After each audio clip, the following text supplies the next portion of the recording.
It's your girl, Dr. Rhonda Lawson, and I am back with another episode of the Horizons with Meet the World Image Solutions Author Lounge. And we are about to get started pretty soon. I see my first guest is already here, so I'm going to go ahead and invite her in. And so what I want y'all to do while I'm inviting my guest in is do what we always do. We're going to tell our mama, our daddy, our sister, our cousin, all of our friends that we are in the house and that the Author Lounge is about to begin. So let me go ahead and let my guest in. Coach Crenee. My daughter's name, excuse me, I always get their names mixed up for some reason. My sister's name is Renee, and Coach Crenee rhymes with Renee. Okay, now I don't know what's going on with your screen, Coach, but I don't see anything. Okay, let's see. Do you have to flip your camera, maybe? I probably do. It was flipped right the first time, but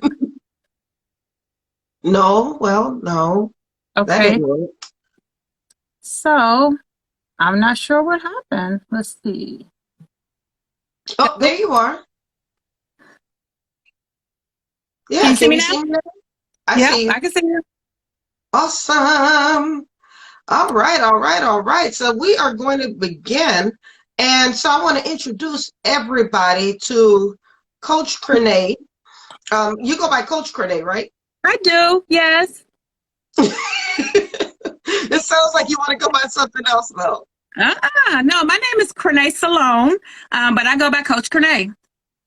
Okay, so now I was telling people that you are into chronic health, helping people to overcome chronic health in the workplace. So your main audience is actually professional women who work in a professional setting. Is that correct? Yeah, professional women and women entrepreneurs as well. So I serve professional women and women entrepreneurs who live with and suffer from some form of chronic illness. I have systemic lupus myself, but chronic illnesses span the board. It can be, diabetes, sarcoidosis, scleroderma, lupus, systemic lupus. There are a wide variety of chronic illnesses, and autoimmune diseases fall under chronic illness. But yes, I'm here to teach women that they can have amazing careers in spite of living with and struggling with chronic illness. And that was interesting, because when I was reading your bio, the first thing that hit me was like, do people feel like they can't have a professional career or a successful career if they suffer from these hidden disabilities? You wouldn't believe some of my clients and some of the things that people talk about, like even in my focus group. It's not that they believe that they can't, but there is some things that hold them back. And a lot of it is just fear. If you think about it, I'm Black, I'm a woman, and I don't necessarily need another box to check in terms of having another disability. So there is a lot of fear associated with disclosing a chronic illness, particularly on your job, because people fear being seen as less than. They don't want any other obstacles. They want to prove themselves. But here's the thing. The thing is that for most chronic illness, stress is huge in triggering flare-ups. And so even from my own experience and from the experience of my clients, when you are hiding and you don't want to talk about it and you don't want to disclose, you can't necessarily explain why you're sick, because they're called invisible disabilities for a reason. Because if you look at me, and if I show up the way I show up every day, you would never know that anything was wrong with me. But chronic illness is often accompanied by chronic pain and unbelievable fatigue. And unfortunately, in the workplace, if you don't disclose, and you don't have to, right? You are not going to be eligible for some of the benefits that are available to you under the law, the American Disabilities Act, which is like really, really old. But they ask everybody that question probably every year, like annually. They ask you, if you have a disability, and you'll see all those things on there. You'll see things like, diabetes and lupus and other chronic illnesses, but it's just a tough time to disclose. And also Right, right, managing the stress, giving people tools to make wellness their priority. Because the fact of the matter is, if you're not well and if you don't have your health, you can't work. And you definitely can't work and perform at high levels. When you're talking about senior leadership, executive leadership, those are stressful jobs. They take a lot of time. You have to have some things in place where you right. have to make your wellness your priority so you can even operate at that level. It sounds like that often people are caught in a catch-22. They don't want to disclose because, as you said, they don't want to check another box, Mm-hmm. or they don't want to be looked at any differently. Mm-hmm. But if they get the job and they haven't disclosed, then certain allowances can't be made for them. For instance, if you have something that causes you to get sleepy during the Mm-hmm. day, and then you doze off during a meeting, now you look like you're disinterested. You look like you're lazy, Yep. when it could have just been you are dealing with an illness that you didn't tell anybody about. Right. And I will tell you, workplaces now are a lot different than they were, 15, 20, 25 years ago. I got to tell you, many workplaces are really all about their employees and making sure their employees have what they need, whether it's an ergonomically correct chair, or the right keyboard to type on. But you do have to have an open line of communication with your leadership and your management. And so these are some of the core things that I teach, kind of how to have those conversations, how to, walk in courage, because you might always be afraid or be fearful, but do it anyway. That's what courage is. But I give people the tools to have those conversations.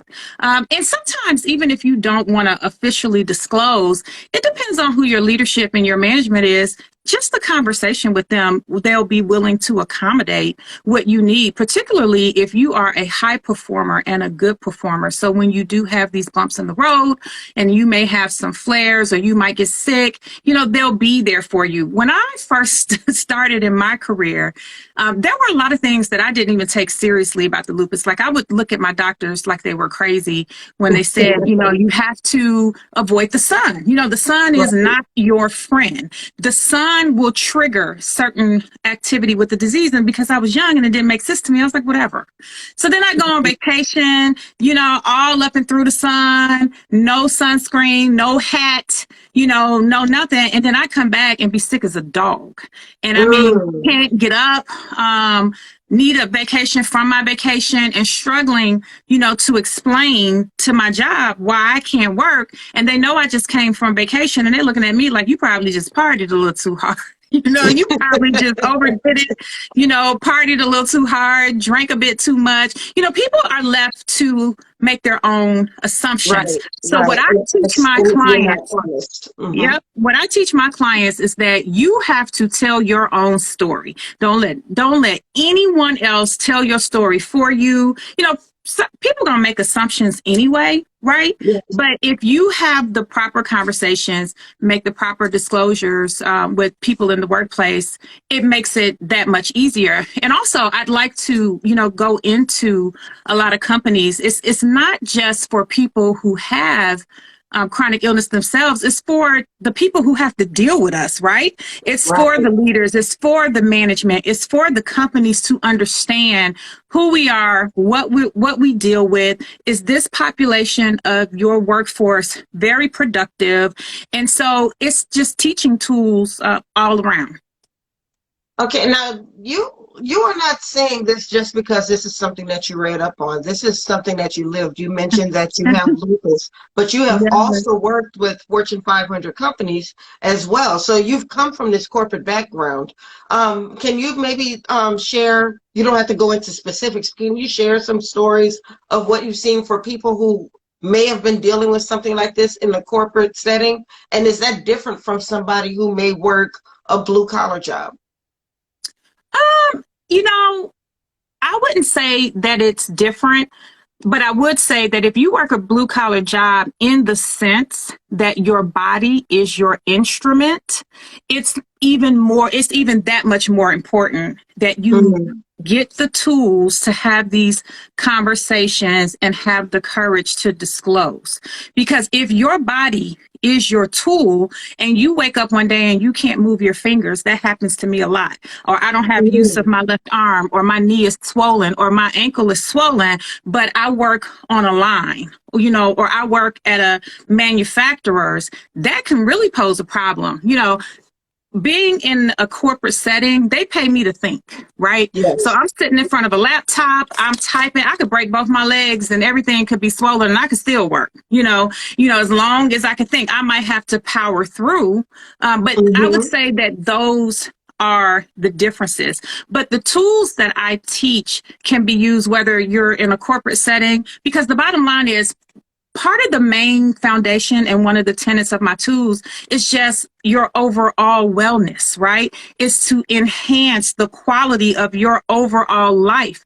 And if you enhance the quality of your overall life, and if you make wellness your priority, that filters into everything. And your job is just one aspect of your life, whether it's blue collar or whether it's corporate. But yes, I've seen, I have a client who, she is basically a nurse. So she's on her feet, she's dealing with patients. So she's kind of, for lack of a better term, customer facing. When you are dealing with patients, you have to deal with people and the general public. So not only do you have to be strong in your mind to deal with the general public, but she's on her feet all the time. And so she has fibromyalgia. So that means that she has unexplained chronic pain. And so she has to listen to her doctors, take her meds, but she also has to decide, what kind of changes are you willing to make in your diet? Yeah. How often are you, willing to move your body, outside of work? Those are some of the things that you have to think about when you think about holistic wellness, which again filters into whatever you do for a living. Now, you meant we've kind of talked a bit about or touched on your program, but can you talk a bit more about your program and what are people actually learning? How do you coach somebody Mhm. through something like this? Are you coaching them on how to deal with their pain or how to work through it in a corporate setting? How does that work? Well, it's kind of all of it. So let me be clear. I am not a doctor. I don't necessarily talk about, supplements and herbs and things like that. Sometimes, I can bring specialists in to talk about certain things. I have someone great that I want to use to talk about, vegetarianism and veganism. A lot of Yeah. people who deal with chronic pain and chronic illness, it's a product of inflammation, right? And so anything that contributes to lower inflammation. But the tools that I really teach have to do with understanding what your priorities are about your overall health, right? So I'm not even, before we even get to the job piece, I need to understand from my clients, where is your overall health on your priorities, right? And I also need to understand, what kind of small changes, a little bit at a time, are you willing to make? Oftentimes people think that in order to see a result, they have to make like one big change or, Right. one big leap, or This is a I bunch have of to. little pieces. Exactly. And so that's really where the transformation starts, is that little pieces at a time. So again, those are the things I want to know. I need to know that in order to be able to coach you in giving you some options for overall wellness. What is your diet like? Are you willing to move your body? I don't like to use the word exercise. That can be a little polarizing for people or make people think they have to get up at 5 o'clock in the morning and, jump on a Peloton or join some, ungodly class. But, you have to be willing to move your body. I give people tools to do that, tools to change their diet, tools to really change your mindset. Because if you're not willing to make a change up here, there's nothing that you're going to do externally that's going to have lasting results. So we have a mindset change. Then we get to the piece about what does your health, how does that filter into what you do for a living? You know, do you work a blue collar job where your body is your instrument? You know, are you a corporate person in leadership? Then we can get into those things and understand, is what you are experiencing fear? You know, it might not be fear for everybody. That's not everybody's reason, but it's a really big reason. Yeah. You have some people who dealt with it for so long and not disclose. They don't know how. You know, they say, hey, you know, I'm tired of doing this. Now I want to do this. They don't know how to do that, you know, because they've operated so long, you know, one way. So I give them the tools and, you know, run scenarios of how you have those you know, it's helping them understand what their rights are, you know. So there are about, you know, 7 to 8 pillars that I teach my clients, and that's kind of how I walk them through. But basically I need to have a consultation, understand where you are, understand what your fears are, and understand what changes you're willing to make.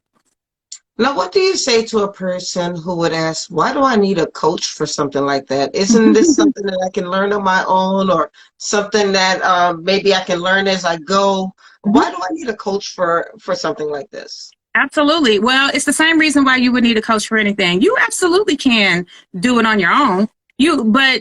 But how many people are successful? I mean, Michael Jordan can have a lot of talent, but he still needs a coach. The whole purpose of a coach is to guide you, give you the tools, pick you up when you fall down. A lot of times when we try to do things on our own, we fail because we don't have the right support in place, right? Right. It sounds good, you know, it sounds good. Well, I'll go research this and I'll research that. But when it comes to taking action, and when it comes to taking the right action, that's where a coach comes in. And if you really want to invest in yourself, and if you really want to bet on yourself, and you want to move from point A to point B, any sport, anything in life, even in corporate America, you know, these corporations, they hire coaches. They hire career coaches to help people go to that next step in their career, because whatever it is you've been doing, you still have these pain points, right?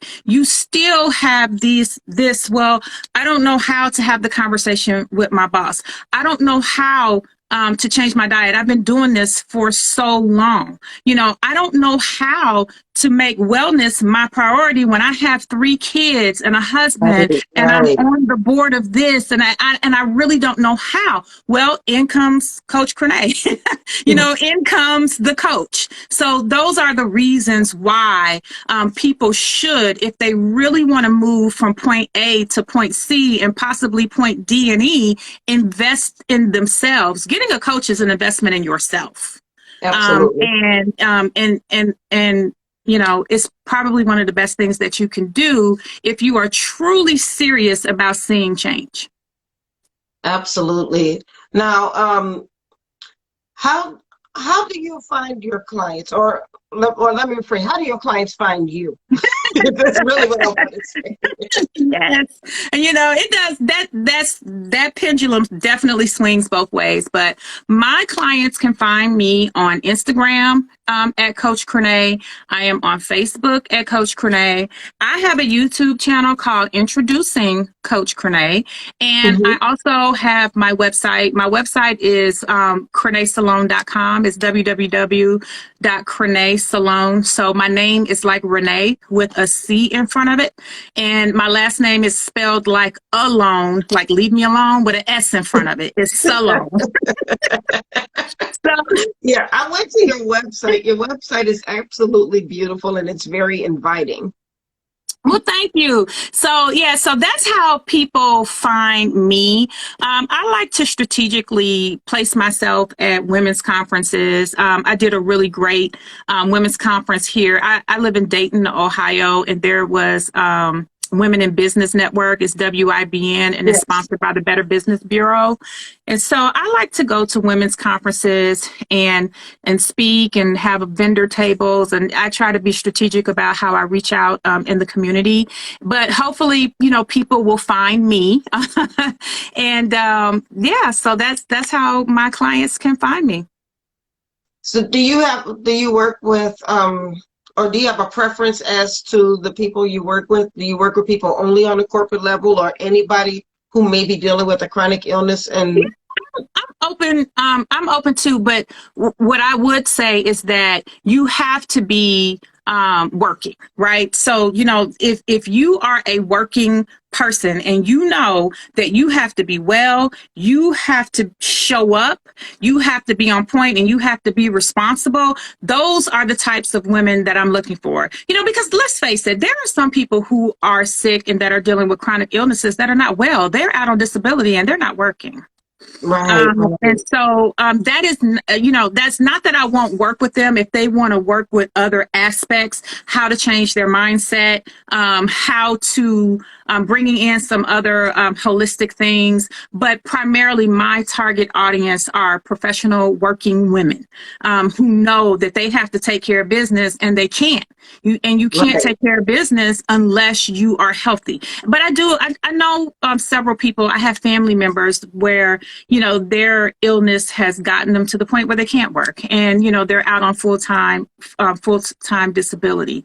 And just to be, very honest, another side effect of having a chronic illness is depression. It's a lot of women who are, depressed and chronically depressed because they deal with pain every single day. People don't understand. What I tell people all the time, I love when I say that I'm tired and people be like, well, I'm tired too. And I'm like, but your tired is not my tired. I promise you it's not.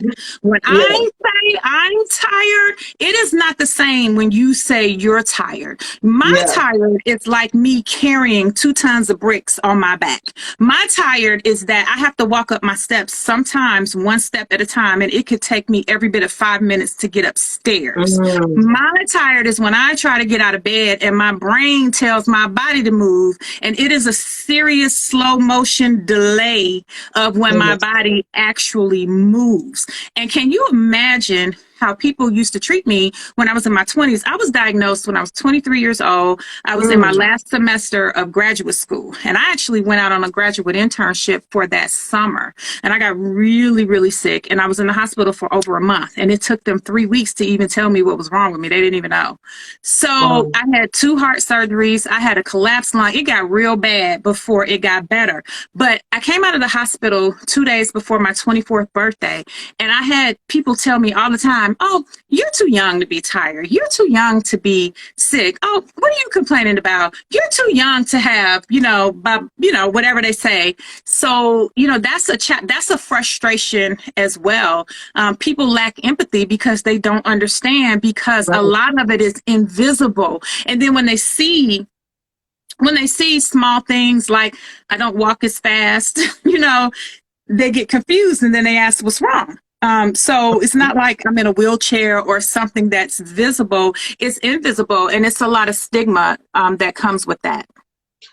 and I would venture to think that often people who might know that they have a chronic ailment may not always realize what the side effects are. So there may be certain things that they're dealing with that they think it's just an everyday thing. They don't realize it's because of a certain illness that they might have.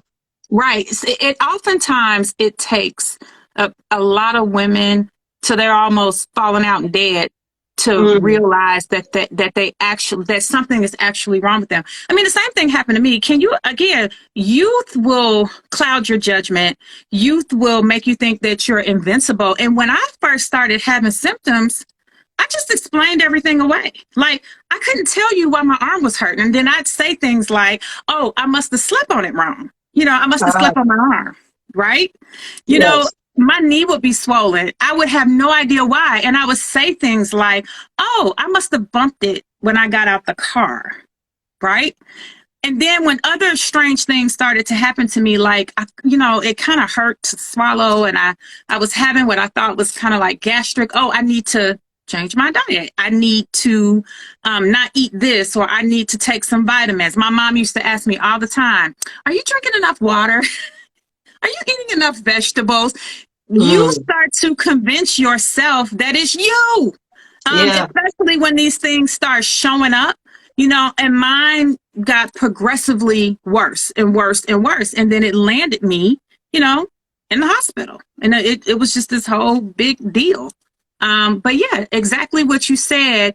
Oftentimes it takes until something catastrophic happens for us to realize, you know what, this isn't normal.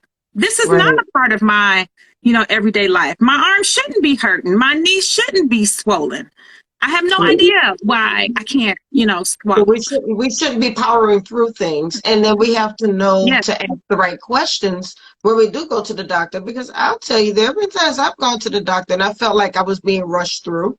But as the patient, you have the right to ask as many questions that you need to ask. And if you're not satisfied with the answer, because I was having foot pain and knee pain and back pain, and they kept saying we don't see anything wrong, and I would tell them, okay, I'm tired of y'all saying that, because if there's nothing wrong, then why is my back hurting? Why exactly. are my knees hurting? I need answers. And And I had just kept going back. not only that, Dr. Rhonda, I'm just going to break it down. For Black women, when you walk into the hospital, they don't take you seriously. I mean, I had several occasions where, again, I'm 23. They think nothing should be wrong with me. But when I come in there with that much pain, they think you're drug seeking. Like I told you, I was on a graduate internship. I was 23 years old. I ended up in a hospital in Milwaukee. And my chest, I left my job in an ambulance because I had been dealing with chest pain for so long.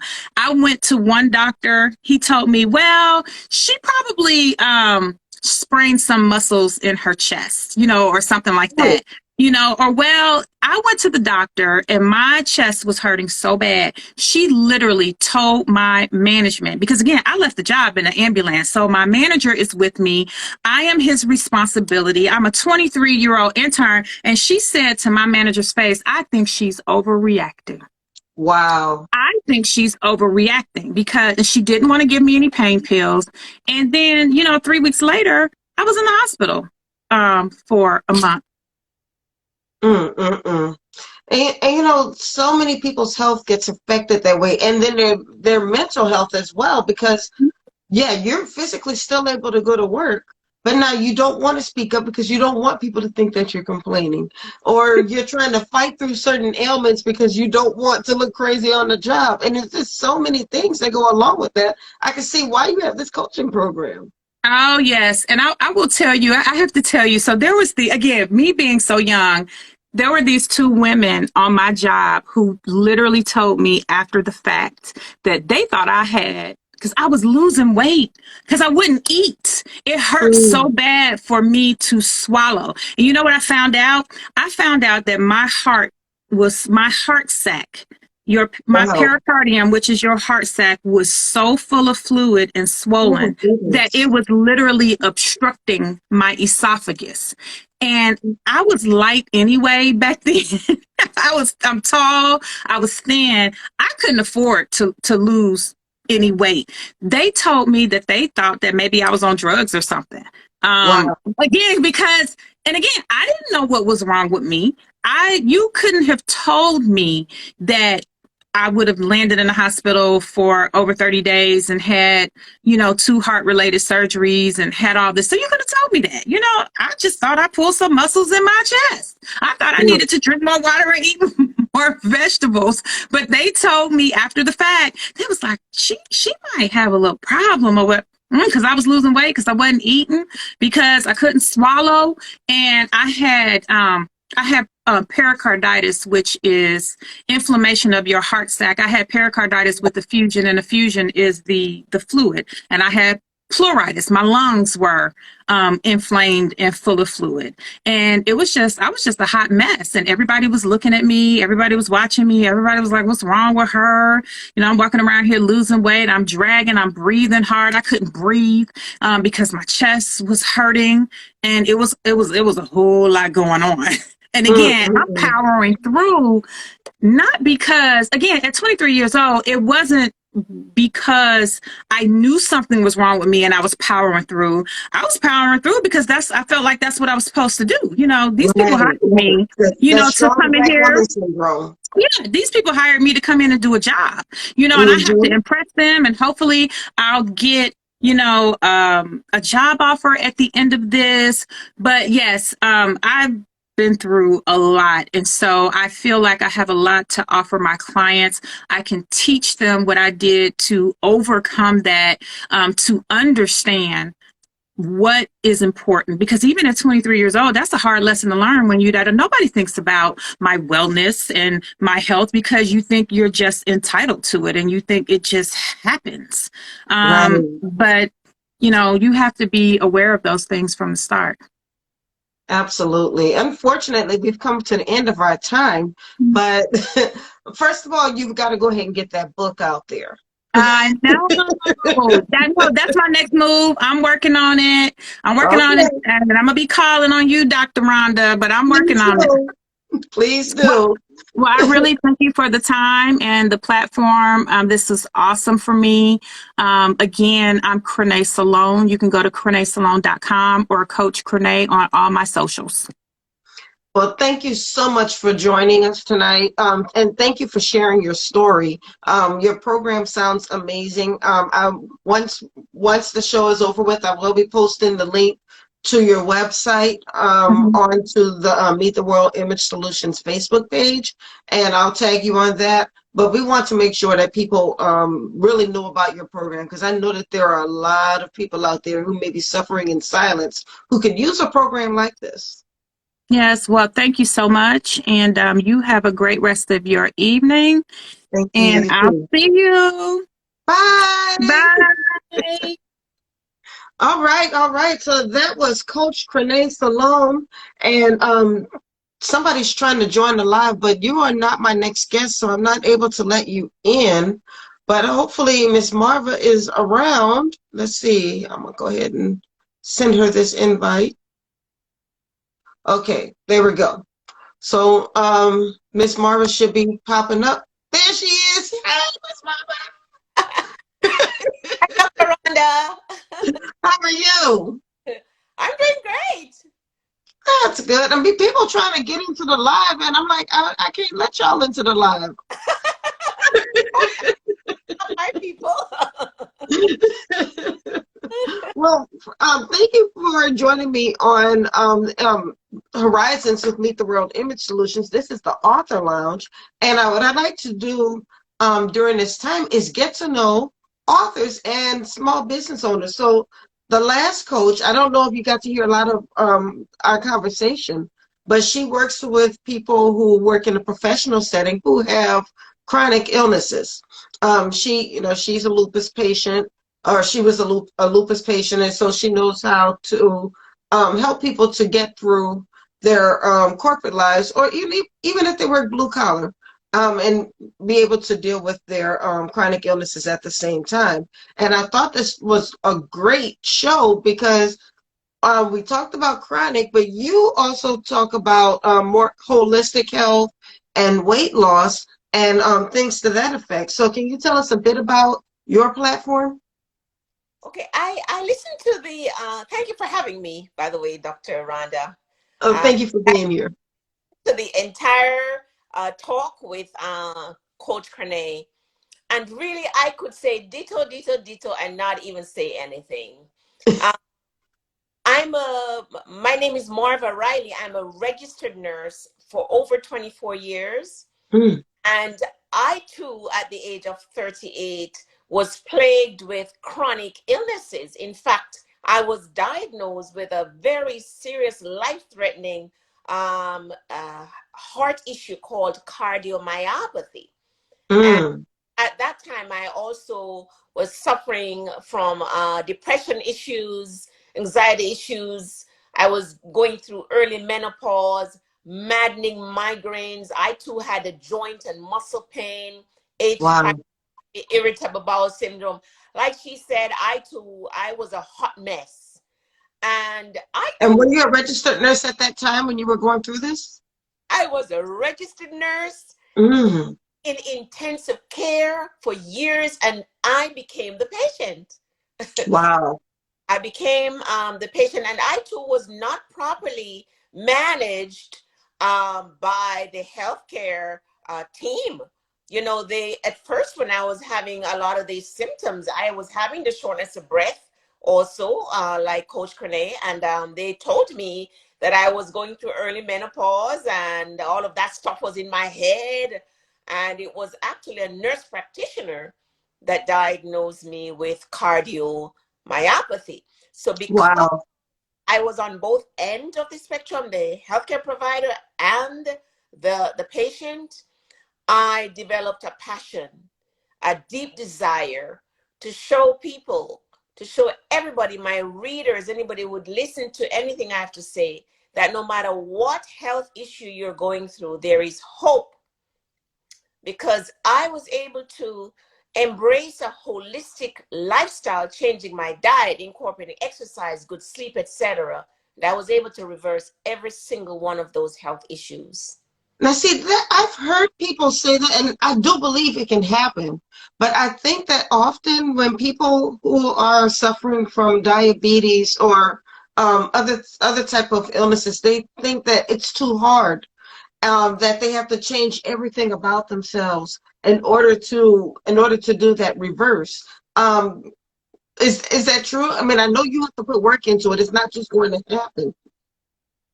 You've got to be willing to put the work in. I was desperate. I was sick and tired of being sick and tired, put it that way. Yes. I had 2 young children. I had a husband.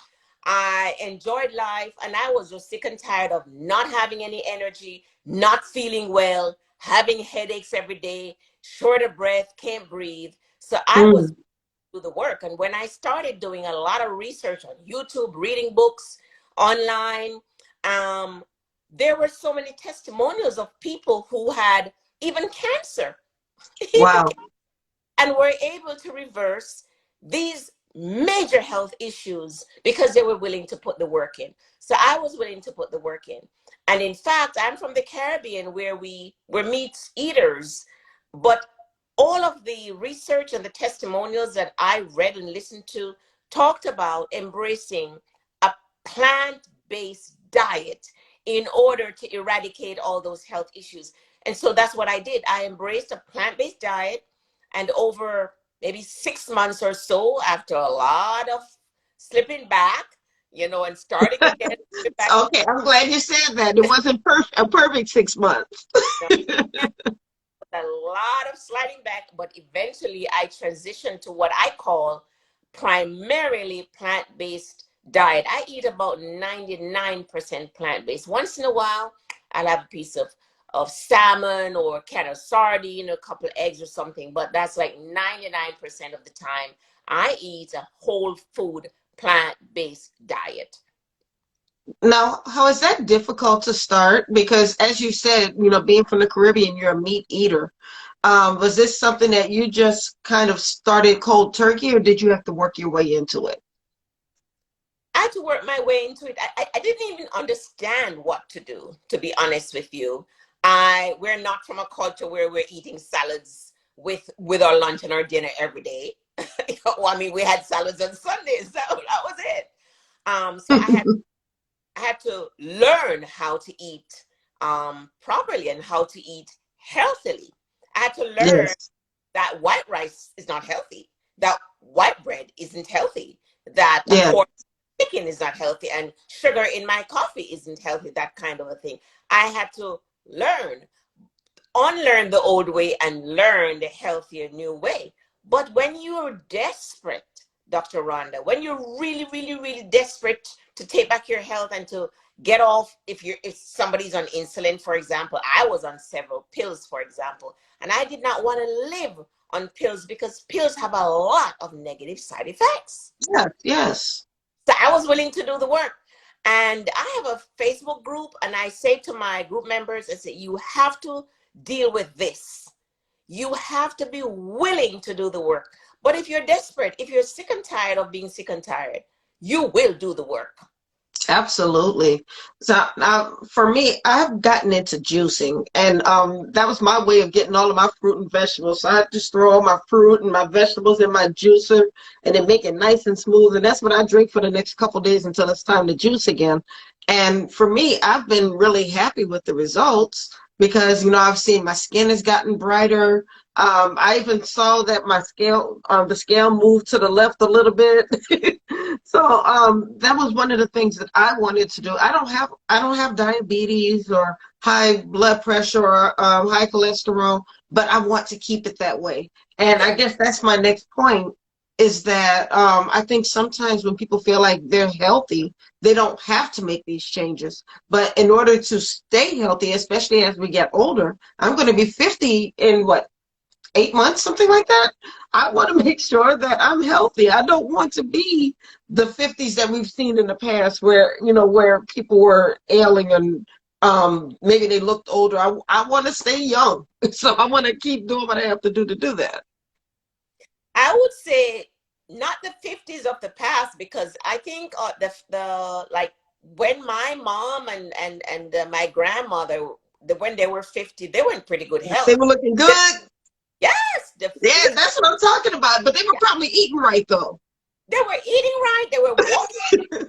They were walking a lot. They walked everywhere. And Yes.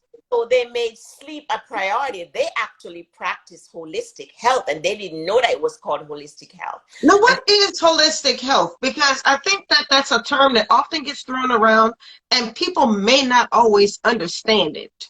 okay. Okay, so we are not just our body. We're not just our Yeah. mind. Okay, we are a whole being. So holistic health deals with our bodies, our mind, and our spirit. Okay, Yes. holistic health is not just about eating healthily, and that is very important. It involves eating healthily, getting adequate amount of exercise, making sleep a priority, Can't decreasing stay up all night. decreasing our stress level, like Dr. Crenee said, enjoying life, getting sunlight and fresh air. That's the holistic lifestyle, because if Mhm. you're eating healthily, but you never exercise, it's just a matter of time you're going to start having those joint pain, etc. If I you're, agree with that. yeah, if you're eating healthily and exercising, but you're getting 3, 4, 5 hours of sleep at night, now, because when we're sleeping is when the body heals itself. And if you're doing all three of that, but you never make time for fun, it's just a matter of time you're going to become depressed. And the Yes. outside, the fresh air and the sunlight has so much to offer for our health.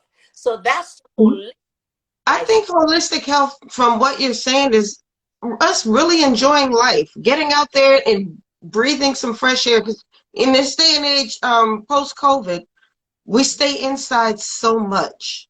We're working from home. When we get off work, we're doing podcasts or watching TV, or maybe we're going to sleep or whatever, or working on our businesses or whatever it is, and we don't get outside as much as we should. Or we're sitting down as much, or we're laying down as more than we used to. So we're not enjoying life that way. That's right. And health in, I think Dr. Crenee, Coach Crenee said this, that we have to be intentional about our health.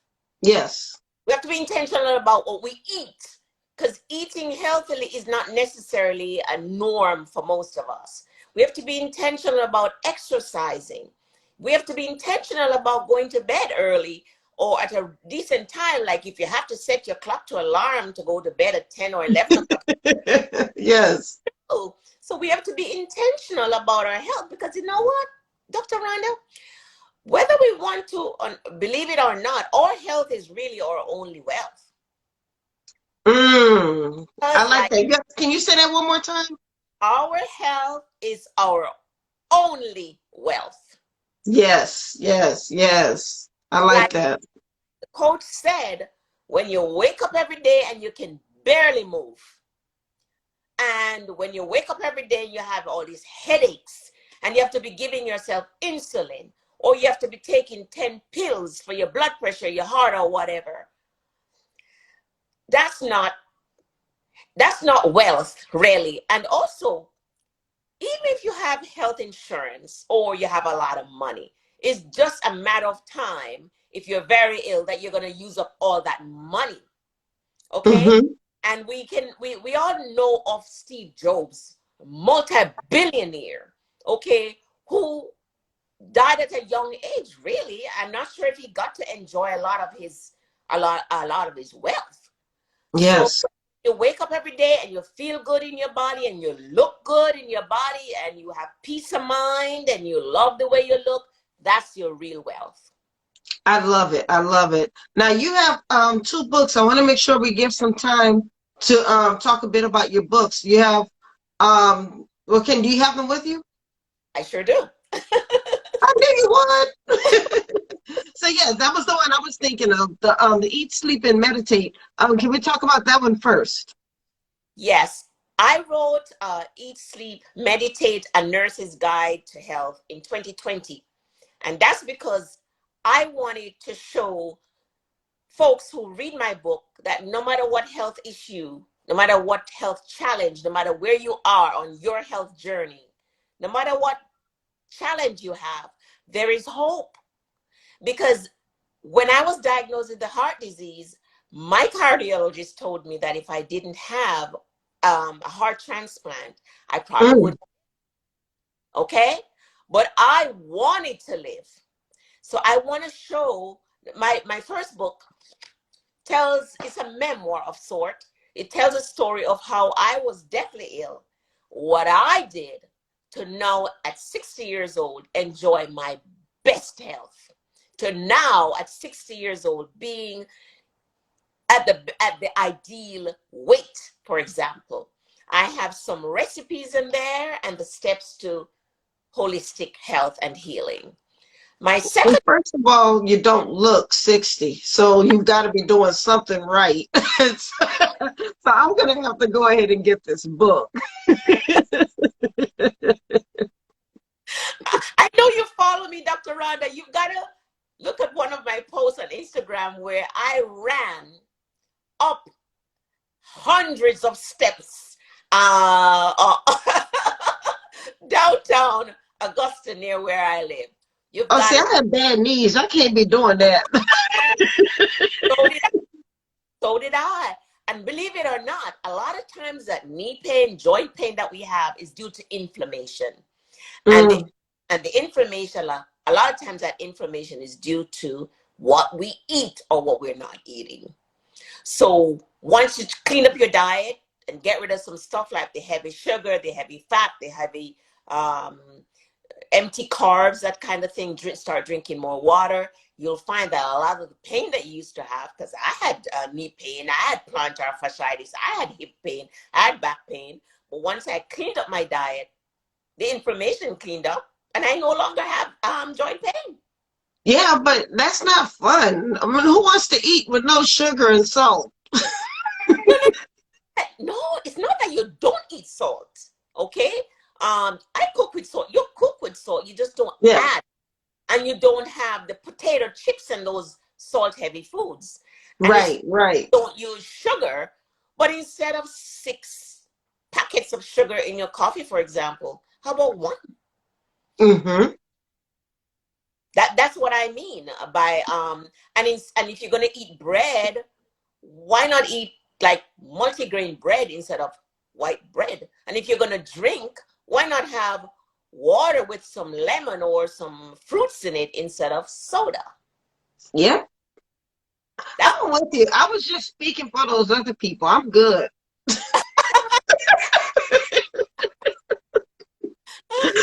Okay, so now what's your other book? okay. My other book is it's called Share, and it's Yes. an Oh, it's a acronym. recipe book. Yes, ma'am. It's yes. It's an acronym for simple, healthy, easy, inexpensive recipes.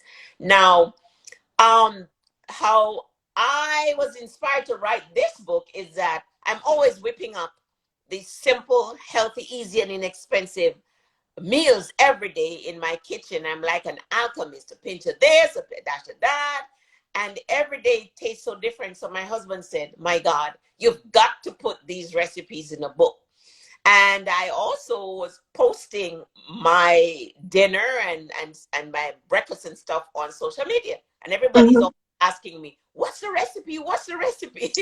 So that's how I ended up writing this book. It has over 100 simple, healthy, easy, and inexpensive recipes. Okay, I'm always down for a good healthy recipe. And I know I was kidding earlier about not wanting to cook with sugar and salt. I don't really cook with a lot of salt. I just enough for the taste, and then Yes, I'm good.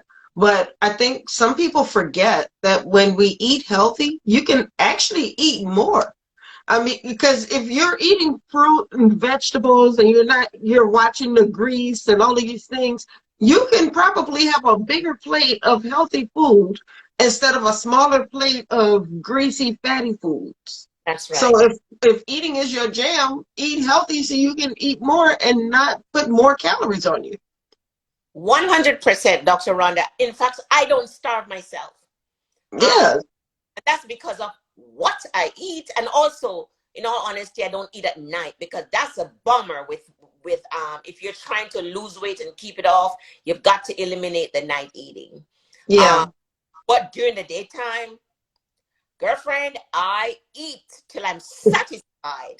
Okay, but it's like you said, it's what you eat. You know, hmm, that's important.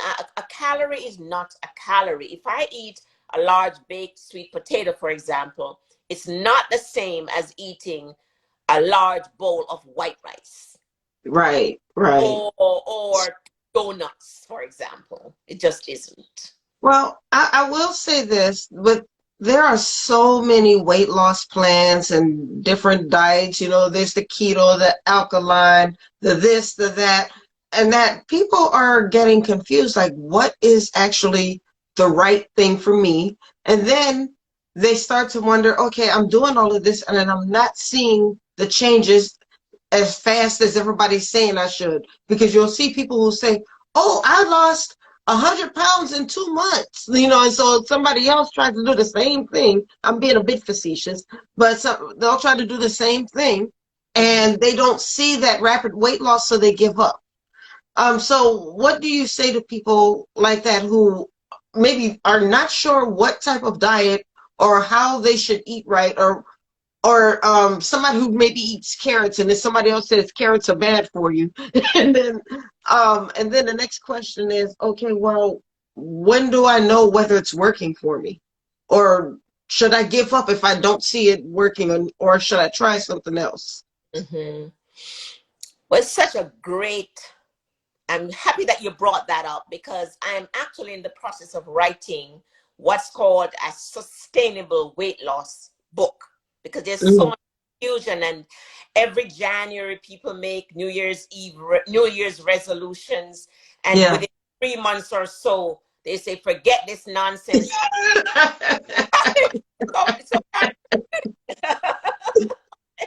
and You're right. because I've been able to keep it off for so long, and when I read other people's books and testimonials, they use the same strategies. So I've decided to put it in a book, and it's going to be available for Christmas. But in terms of what diet is appropriate, I've chosen to embrace a plant-based diet because I know of its anti-inflammatory, antioxidant health benefits. But not Yes. everybody can be a plant-based eater. I would say to you, start cooking your food and eat real food. My mom is 85, my dad is 91, and they are in excellent health. They Just probably look 5 years older than you, huh? they look amazing. And my dad walks a mile and a half to church every Sunday and back Wow. at 91 almost. The thing is that they eat real food and they cook at home. The problem with a lot of folks is that they're not cooking at home anymore. So if you eat real foods, okay? Now I don't eat steak, but if you're a steak lover, eat steak and not buy these processed meats and things like that in the store. Yeah. Okay? Eat real healthy foods. I Yes. say cut out the night eating. It really is a deal breaker if you're trying to lose the weight and keep it off for good. But you know what? This rapid weight loss thing, if you lose the weight rapidly, you're gonna put it back on just as fast. Rapidly. You have to just consistently make some changes and stick with it, stick with it, stick with it, and you will see the weight come off. Mm-hmm. You mess up, just reset, refocus, reset, and And restart keep going. time until that healthy lifestyle becomes your lifestyle. But if you lose the weight quickly, you're gonna gain it back quickly. Shakes are not sustainable. These so-called diet plans are not sustainable. I know of people who've been on keto diet, for example, and have had major issues with their arteries because Mm. I mean, we weren't intended to eat all meat, meat, meat, meat, meat. So if you Right. have the American Heart, the American Diabetic Association, the World Health Organization says eat a balanced diet. Okay, so you could divide your plate in four. So you have some vegetables, you have some carbohydrates, you have some protein, whether it's plant protein or Mm-hmm. protein, okay? And I think that's it. Protein, and you have some fats, okay? Yeah, just but a little bit of fats. Yeah. Yeah, balance your diet. And instead of drinking juice, have water, for example. Minimize that sugar. Sugar will make you gain weight. And Mm-hmm. eating and exercise. If you do 30 minutes of walking most days of the week, say 4 days, that's gonna help you also to lose the weight and keep it off for good. Well, there you go. There you go. I mean, it's that plain and simple. Just make small changes every day Yes. and stick with them, and then they become a lifestyle. They become a habit Yes. instead of trying to jump on the next biggest craze. That's right. And you know what? The research says that it is the healthy way to lose weight is 1 pound a week. 1 pound a week.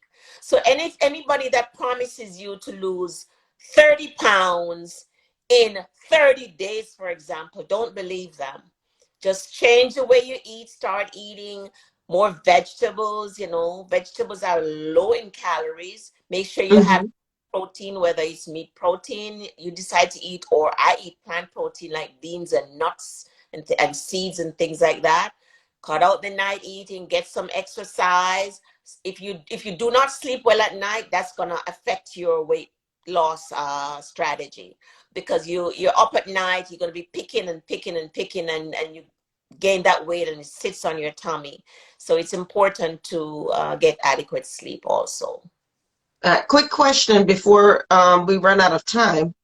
Um, is there such thing as a cheat day? Maybe I'm doing well all week and I decide that every Sunday I'm going to eat cake, or every Sunday I'm going to eat junk food or whatever it is that I want, but it's only going to be on that one day. Am I erasing everything that I did for the rest of the week?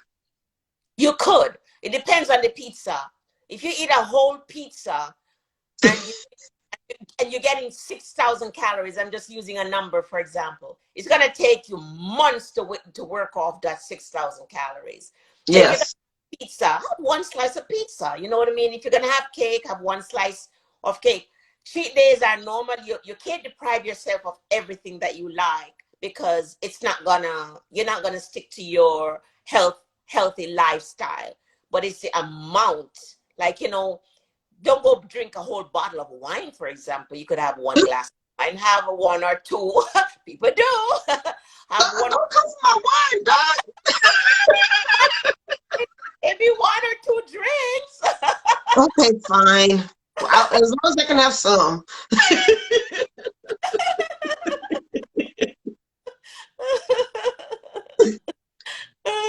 Yeah. Well, I've got to say that this has been a really insightful conversation, and I appreciate you taking the time to talk with us today. And I'm quite sure that the people who have been watching have gotten a lot out of this. The poet Rose Gold, what you said to her really resonated with her because she put it in the chat when you said, and I got to go back and read it, health is our only wealth. Yeah. She put that in the chat. We're going to take that and live by Yeah. that. So can you, I'm sorry. Oh, you go ahead. I think you were going to say exactly what I was going to say. Well, yeah, I was going to ask you where we can find your books. I was going to ask permission to say that. Okay. Okay. My books are available wherever books are sold, but for sure they are available on Amazon, Target, Walmart, Barnes and Noble, Books a Million, on my website, rnmarvariley.com. Also, I got my books in the Georgia Public Library, the Pines Library System. If you're Nice. Yes, if you're in Jamaica, my books are in the public library system in Jamaica also. And I want to also tell our viewers that I have a YouTube channel, Marva Riley. Look me up, subscribe, and share and like. And I'm on Instagram, Facebook, TikTok, LinkedIn. Okay, TikTok. You didn't give me a TikTok page. Oh, I have to give it to you. That, yeah, I'm everywhere, all over the place, preaching and teaching the good news of holistic health and wellness. Well, thank you once again for being a part of the show tonight and for helping me launch this new Instagram platform. I really enjoyed our interview, and I really hope that we stay in touch with each other. And if there's any way that we can support you in your future endeavors, please just say the word. Thank you so much for having me, Dr. Rhonda, and thank you to our viewers for tuning in. Thank you. You have a great night. God bless. Bye-bye. Yep, God bless you. All right, y'all, that brings us to the end of another episode of Horizons with Meet the World Image Solutions. This is the Authors Lounge. Join me next week. I will have two more authors whom we're going to highlight. I'm really enjoying this. And don't forget also to catch me and Gwen Richardson tomorrow at 8 o'clock Eastern Time, 7 o'clock Central Time on Black Authors Matter TV, where we will be highlighting 4 authors. So all you have to do is go to the National Black Book Festival Facebook page, and you can catch our show live. It's always a good time, and I hope to see you there. So that is the end for tonight. God bless you guys. Thank you so much for your support. And if you are interested in anything that you saw tonight, head over to the Meet the World Image Solutions Facebook page, where you will find information on Coach Crenee's coaching programs, as well as Miss Marva's 2 books on healthy eating. So that is all we have for tonight. God bless you guys, and see you next week. Bye-bye.